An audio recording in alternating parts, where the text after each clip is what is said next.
مرحبا بكم الناس الكل في أخبارنا الرياضية.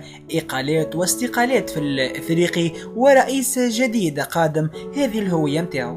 بعد مرارة الانسحاب من رابطة الأبطال الأفريقية للشامبيونز ليج، شنت جماهير الفريق بجديد حملة على بعض المسؤولين، لكن والحق يقال في أن رئيس النادي عبد السلام اليونسي ونائب الرئيس مجدي الخليفي قدم الدعم المادي إلى جانب الأب الروحي للفريق حمادي بوسبيع من أجل التخلص من ديون ولا قضايا ولا تركة ثقيلة اللي خلفها سليم الريحي.